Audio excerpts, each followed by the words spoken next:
My name is Audrey, and I make dreams a reality. So this was me a couple hours after I was born. No, actually, this was me.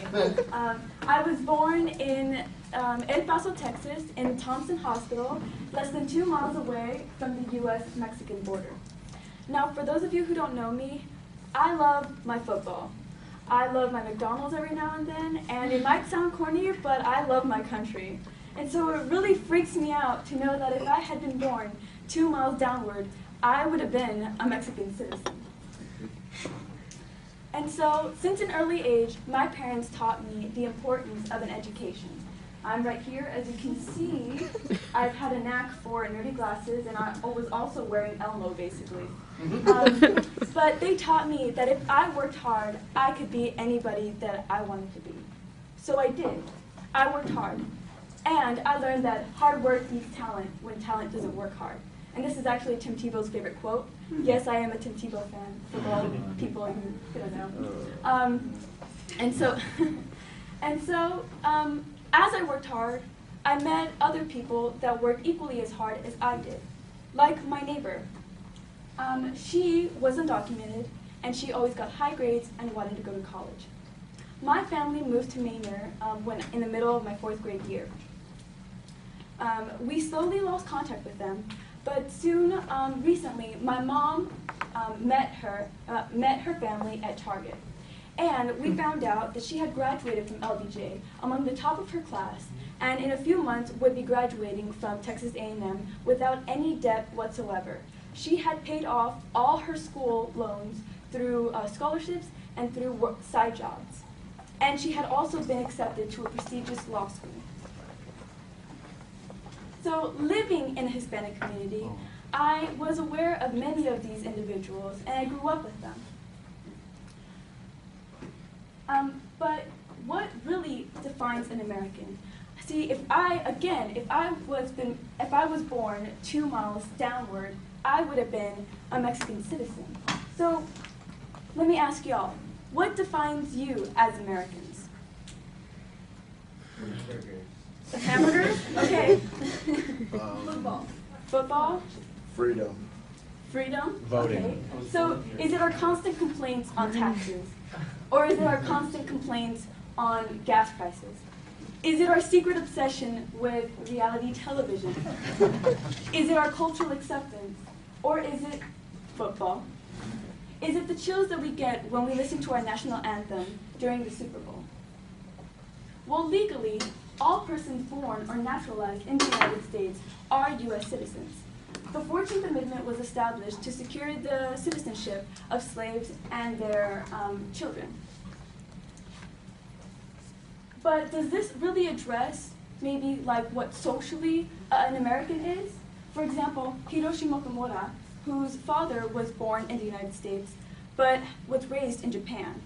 But when he reached adulthood, he came to the United States, bringing Hiroshi, who was born in Japan, but was raised in the United States. While Hiroshi and his brother mastered English, his father felt, acted, and was treated like an immigrant. Now, legally speaking, we know that being born in the U.S.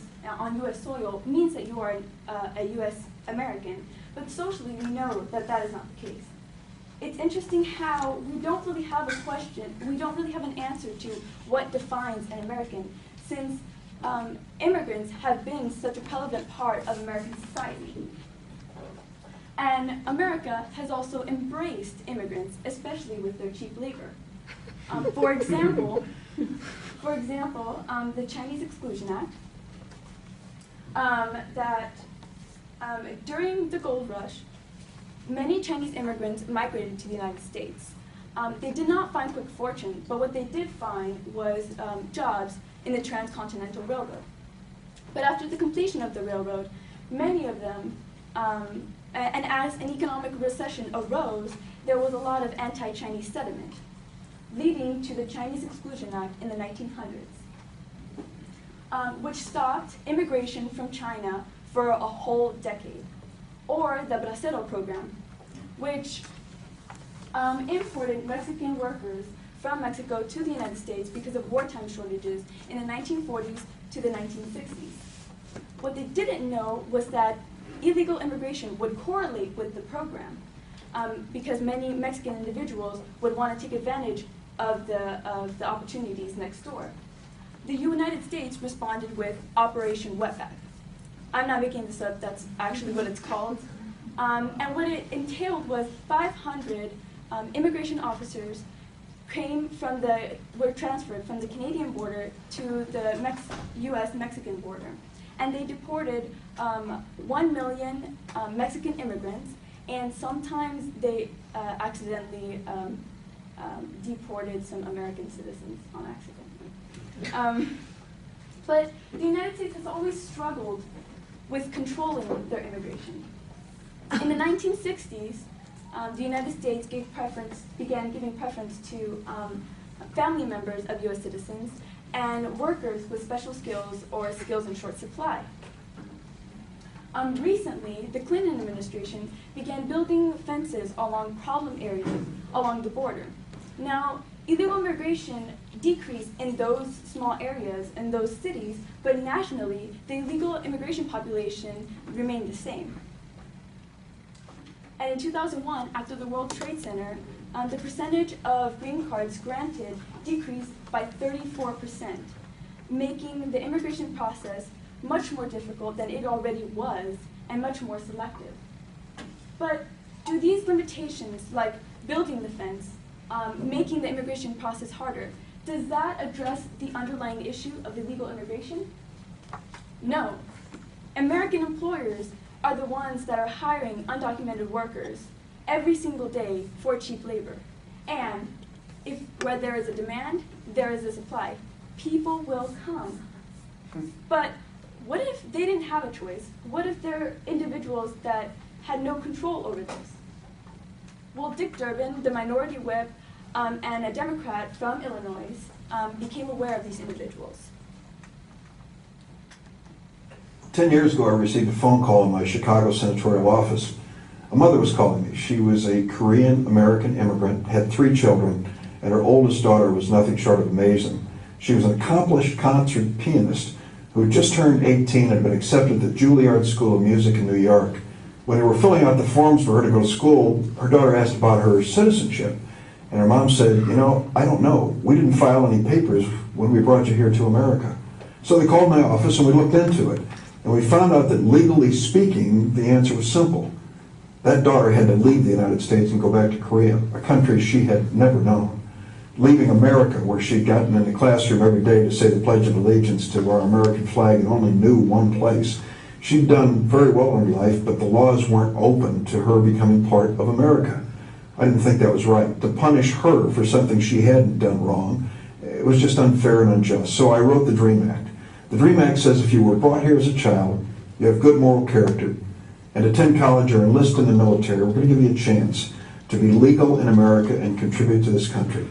The kids we're talking about are not a drain on society. They're the honor roll students, the star athletes, the talented artists, the class valedictorians. They're tomorrow's doctors and nurses and teachers, policemen, firefighters, soldiers, and maybe senators. And they deserve an opportunity to make this a better nation. Today I'm introducing a new version of this bill in Congress. I hope this is the year we can finally make these kids' dreams come true and pass the DREAM Act. We should stand up for these kids. They will help our military and they'll help our economy. Equally important, it's the right thing to do. So dreamers, or individuals who meet the DREAM Act criteria, would have to be brought to the United States at the age of 15 or younger, have resided in the U.S. 5 years before the enactment, have good moral character, have a high school diploma or equivalent, be pursuing 2 years of college or military, and be between the ages of 12 and 32 to 35, depending on the House and Senate bill. But I learned that people don't really care unless it hits home. So let's analyze a little something. There's the 2 major characteristics of undocumented students are Hispanic and economically disadvantaged. We see that Manor High, Manor New Tech, and Manor Excel, with just 144% acceptance, both surpass the 50% mark. We can only assume that there is an undocumented population in Maine or ISD. Like Sylvia. Sylvia was brought to the United States